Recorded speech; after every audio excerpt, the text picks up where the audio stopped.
apa yang dibuat oleh Perdana Menteri, apa saja yang dibuat oleh Menteri Kabinet Kerajaan Madani ni, semua dianggap tidak baik oleh pembangkang, dan kejayaan tu dianggap satu perkara yang menyakitkan hati oleh pihak pembangkang. Ini satu perkara, satu penyakit yang saya rasa mungkin sesuai, bertepatan dengan firman Allah Ta'ala dalam surah Al-Baqarah, fi qulubihim maradun fazadahumullahu marada. Dalam hati mereka ada penyakit, Allah tambah lagi sakit dalam hati mereka ni. Dia hati busuk. Bila tengok orang senang, tengok orang berjaya, dia tak rasa aman, dia tak rasa tenteram. Jiwa dia rasa, orang kata bahasa orang muda-muda bengkak je. Dia rasa macam tu, tak tenteram, tak tenang dengan apa yang dia lihat, apa-apa hasil yang baik yang dibuat oleh kerajaan pada. Bahawasanya kerajaan perlu berkongsi laporan kemajuan prestasi menteri kepada rakyat secara berkala. Kita mahu menilai, kita mahu melihat adakah pencapaian itu dapat memenuhi KPI yang telah ditentukan. Ustaz rasa perlukah ada mekanisme ataupun mekanisme yang perlu dikongsi untuk tatapan rakyat?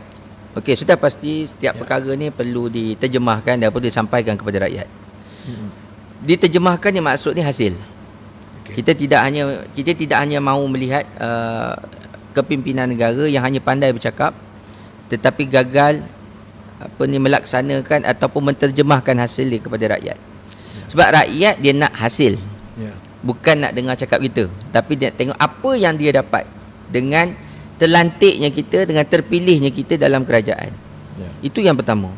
Yang keduanya, untuk makluman Datuk, perkara yang kita sering lupa dan abaikan adalah ketenangan dan juga pemikiran yang baik di dalam hati rakyat. Apa maknanya kalau rakyat kita kaya raya tapi hidup kita porak-peranda?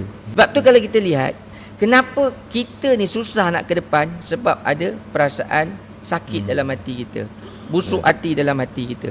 Dan kita tak nak perkara ni juga berlaku dalam kerajaan. Kita tak nak berlaku dalam kabinet, bersaing sesama sendiri, nak menunjukkan siapa yang lebih bagus berdasarkan KPI tadi. Tidak. Tetapi KPI yang sepatutnya kita nilai, apa hasil yang mereka dapat berikan kepada rakyat ataupun manfaat kepada rakyat. Sebab kadang-kadang KPI ni sekadar garis panduan yang ditetapkan.